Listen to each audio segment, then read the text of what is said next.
में जो प्रॉब्लम्स होती हैं, जैसे कि सर आपने कहा था कि जो डिज़ायर्स हैं उनको हम ख़त्म करते हैं, उम्मीदों को ख़त्म करते हैं, सारी प्रॉब्लम्स हमारी ख़त्म हो जाती हैं। ऐसा मैंने कब कहा कि अपने डिजायर्स को आप खत्म कर दो, उम्मीदों को खत्म कर दो, ना उम्मीद हो जाओ, डिप्रेशन में चले जाओ, एक अंधेरे कोने में जा करके दुबक करके बैठ जाओ? मैंने ऐसा कब कहा? और मैं कहां से आपको ऐसा कुछ करता हुआ नजर आ रहा हूं?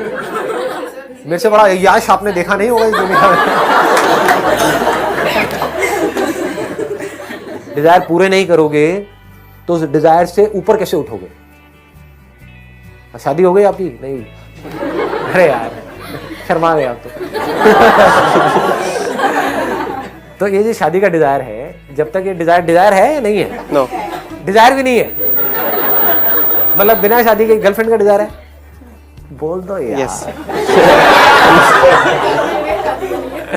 गर्लफ्रेंड का है, शादी का नहीं है, राइट? या वो भी नहीं है, बॉयफ्रेंड का है। सच बोलो ना, मतलब सच बोलने में क्या टेंशन क्या हो रही है? सर सब डिज़ायर है ना? Yes sir. हाँ, गर्लफ्रेंड का डिजायर है सर, शादी का भी है। शादी का भी है। हाँ, ठीक।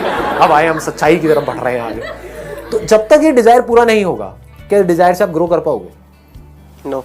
अगर ये डिजायर आपको कोई पूरा होने ही ना दे पूरी लाइफ के लिए, क्या आपके घर वाले ही आपके अगेंस्ट हो जाए, नहीं शादी नहीं करने देंगे तेरे को, तो मरते दम तक ये डिजायर अंदर रह जाएगा? Yes sir. इसकी वजह से दुख होगा या नहीं होगा? सर आई मीन टू से कि जो डिज़ायर्स हैं हमारी, तो सर हम खुद ही अपनी डिज़ायर्स बनाते हैं। हाँ, और हाँ। उनको हम अचीव नहीं कर पाते हैं, Right. तो हम सैड हो जाते हैं। Right. हमें हमारे जीवन में प्रॉब्लम्स आ जाती हैं। अगर हमें किसी से उम्मीद होती है, हाँ। हमें उम्मीद नहीं पूरी हो पाती है, तो सर हम सैड हो जाते हैं। तो सर इन चीज़ों को कैसे मैनेज किया जाए? ऐसी उम्मीद बनाओ ही मत, ऐसे डिजायर्स क्रिएट करो ही मत जो आपको पता है कि नहीं अचीव होने वाले हैं। यहां बहुत बड़ी प्रॉब्लम है। हम ऐसी जगह पे उम्मीद लगा रहे हैं। अगर आप ऐसी जगह पर उम्मीद लगा रहे हो जहां पे ऑलमोस्ट 100% हो कि वो पूरा होगा ही होगा, तब ना तो आपको करने में कोई डाउट आएगा। जैसे आप जब घर से यहां पर आ रहे थे, आपकी उम्मीद कितने % थी कि यहां पहुंच पाओगे? सर 100%। 100% थी। क्यों? ऐसा क्यों? सर मैं आना चाहता था। हाँ, 1 आना चाहते थे, नंबर 2 इंटरेस्ट। हाँ, interest is also there, but जब आप आ रहे थे तो डाउट कितना % था कि मैं पहुंच पाऊंगा या नहीं पहुंच पाऊंगा? Sir there was no doubt. There was no doubt. तो आपको बिल्कुल श्योरिटी थी कि मैं यहां से यहां तक पहुंच ही जाऊंगा। Yes sir. पहुंच गए। अब उस डिजायर का भी कोई काम नहीं है, पहुंच गए। अब डिजायर का क्या करोगे? बात एक मिनट ध्यान से समझना। डिजायर कंक्लूड हो गया। डिजायर जब पड़ा रह जाता है, हमारे अनफुलफिल्ड डिजायर होते हैं, वो हमको तंग करते हैं। जब पूरे हो जाते हैं तब तो कोई दिक्कत नहीं है ना? नो। तो आपको क्यों श्योरिटी थी कि मैं यहां पे पहुंच जाऊंगा? राइट डायरेक्शन, मतलब यू नो द वे। आपको रास्ता पता था ना यहां आने का, चाहे आपने गूगल मैप पे देखा या आपको ये पता था कि हाँ मैं रास्ता फिगर आउट कर लूंगा। आज पता है क्या है मजेदार बात, लेकिन अगेन इसको समझने के लिए कॉमन सेंस चाहिए, कोई बहुत इंटेलिजेंस नहीं चाहिए। जो भी आप करना चाहते हो, जो भी आपके डिजायर्स हैं, उन डिजायर्स को पूरा करने के लिए जो भी आपको करना है, डिजायर्स को पूरा करने के लिए कोई काम करना पड़ेगा। उस काम में सक्सेसफुल होने के लिए जो बेस्ट पॉसिबल स्ट्रैटेजी होनी चाहिए, या जिस भी तरह से उसमें सक्सेसफुल हो सकते हैं, उसको मैप बोल सकते हैं एक तरीके से, वो ऑलरेडी है। बस हमारा दिमाग उस मैप की तरफ नहीं है। We never try to figure out the map. We never try to figure out कि ये जो रास्ता है यहां तक कैसे पहुंचना है, उसकी क्या स्ट्रैटेजी होनी चाहिए। तो जो डिजायर्स है वो प्रॉब्लम नहीं है।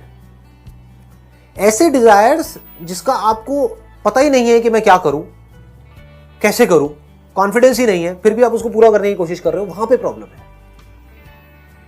इफ यू अंडरस्टैंड कि कैसे उन डिजायर्स को पूरा किया जाता है, तो जर्नी मजेदार बन जाती है। जैसे आप वहां से यहां तक आ रहे थे, तो जर्नी में भी मजा आया कि वहां पहुंचने वाला हूं, पॉइंट, क्योंकि श्योरिटी थी अंदर से, ये था कि नहीं मैं पहुंच जाऊंगा, कैसे भी करके मैं पहुंच जाऊंगा वहां पे। ये क्लियर हो रहा है ना? डिजायर प्रॉब्लम नहीं है, क्योंकि डिजायर पूरा होने से क्या होता है, आपके डिजायर है क्या ultimately? One is desire for survival, which is a need, which is not a desire. Need for survival in this materialistic world. यहाँ पे बिना पैसे के काम नहीं चलने वाला, तो आपकी नीड है पैसा, डिजायर नहीं है। इस गलत फहमी में मत आ जाना कि ये कोई डिजायर है, कि पैसे का डिजायर मेरे अंदर क्यों है। ये नीड है जी। ये नहीं होगा तो फंस जाओगे बुरे तरीके से, 4 दिन निकालने में मुश्किल हो जाएंगे। So all I am saying is, desires problem नहीं है, बट डिजायर्स ऐसे होने चाहिए इस पॉइंट पे आपकी लाइफ में जो आपको श्योरिटी है कि मैं क्रैक कर लूंगा। तो अब ये कब आता है? जब आप छोटे छोटे स्टेप्स उठाते हो। ज्यादा बड़े पंगे लोगे तो ऐसी श्योरिटी कभी नहीं आएगी। यहां पे आपको क्या करना होगा, वो लोग जो सक्सेसफुल हुए हैं उनकी लाइफ को आपको ढंग से स्टडी करना होगा। देखना होगा वो क्या करते हैं, कैसे करते हैं। जो भी कोई बड़ा बना है किसी भी फील्ड में, कैसे भी, वो छोटे छोटे सही सही काम कर करके बना है। छोटे छोटे सक्सेस अचीव करते चले जाओ और फिर आगे बढ़ते चले जाओ, यानी कि धीरे धीरे वो सक्सेस बड़ी होती चली जाएगी।